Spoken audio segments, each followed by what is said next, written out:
Welcome back to Beyond Transparency, AI's impact on the fixed income market. This is episode 7, Breaking Barriers, Challenges in Adopting AI in Finance. At Solve, we've seen firsthand how predictive AI is transforming fixed income. But adoption isn't automatic. Bringing AI into financial workflows introduces real-world barriers, technical, cultural, and regulatory. Building a generative AI pricing engine like Solve Price takes more than just models. It requires massive data ingestion pipelines, distributed computing power, rigorous testing, and constant retraining. That's the groundwork we've done, so our clients don't have to. Across the financial industry, adoption is uneven. Some firms are racing ahead, eager to embed AI into their decision-making frameworks. Others remain cautious, balancing innovation with regulatory risk and legacy infrastructure. Probably the biggest challenge has been the real-time infrastructure and setting all of that up. It's one thing to build a model, build it going, be able to backtest a model and a construct and maintain those things from a static environment, but it's a totally different thing entirely to be able to deal with all of these events and things that are happening, quotes, trades, rating changes, you name it, right? And deal with all that in real time and have it perform in a way that matches the lab, so to speak. This is where Solve comes in, handling the heavy lifting behind the scenes so firms don't need to develop their own infrastructure or models to benefit from predictive intelligence. And because every firm is different, Solve Price is built to meet teams where they are, whether through our web interface, API integration, or direct data feeds, delivering predictive pricing without disrupting existing workflows. But even with infrastructure in place, adoption still takes more than access.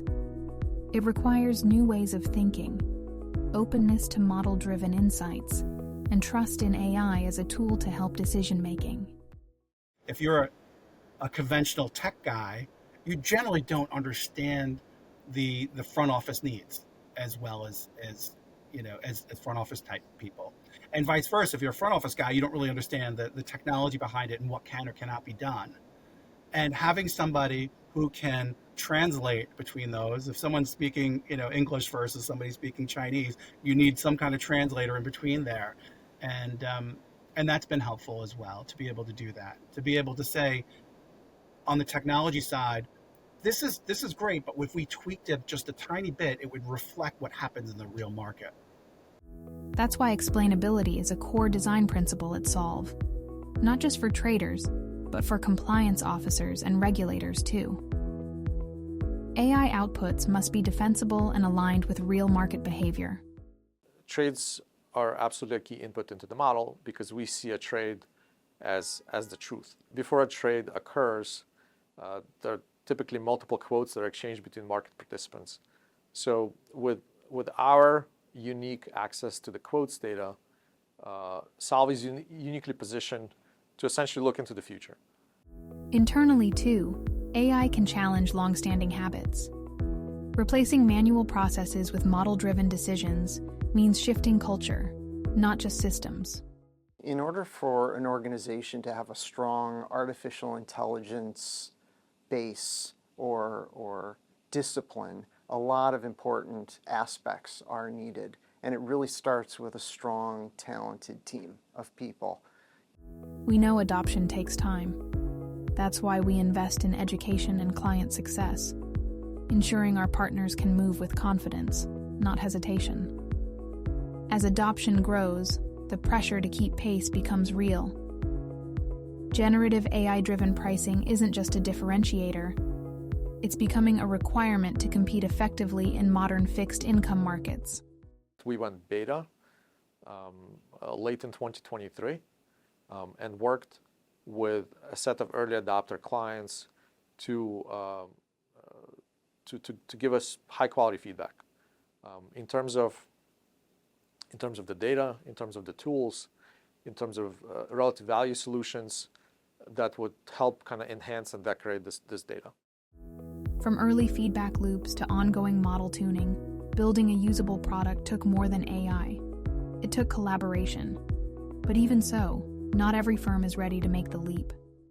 you're monitoring your systems, you're making sure that they're performing at the optimal level, constantly looking at the performance of the model, and then retuning, a process to retune those models in order to enhance or improve your prediction accuracy and have a spirit of constant improvement, because you're constantly looking for ways to improve your prediction accuracy. AI isn't plug and play. It has to fit your workflows, your systems, and your people. That's what Solve Price was built to do. The industry is crossing a threshold. As barriers fall, from infrastructure to trust, AI is shifting from an edge case to a foundation of modern finance. What we found is that our prediction accuracy increased significantly by about 35%, just by the fact that there was, quote, data associated with that particular bond prior to the transaction occurring. At Solve, we don't just deliver predictive trade prices. We close the gap between expectation and execution. That's what makes predictive pricing work in the real world. Firms are being highly analytical when they're looking at a predictive price to adopt, because it's going to become part of their DNA as they go forward, whether it's for purposes of how they're going to execute, whether it's for purposes of kind of putting guardrails for their own models or even contributing to their own models. They need to get this greater level of comfort. As they gain the comfort level with what we're doing, because they see continued improvement and they continue to see strong results with our models, that kind of barrier to adopting has gone down. Solve Price began with predictive pricing for municipal bonds, one of the most fragmented corners of the fixed income market. Now, that same generative AI engine is extending to high-yield and investment-grade corporate bonds, bringing faster, more consistent trade price transparency to even more segments of the fixed income market. In our final episode, we'll look at what the future might hold and how AI will continue to drive evolution across the financial landscape. Stay tuned.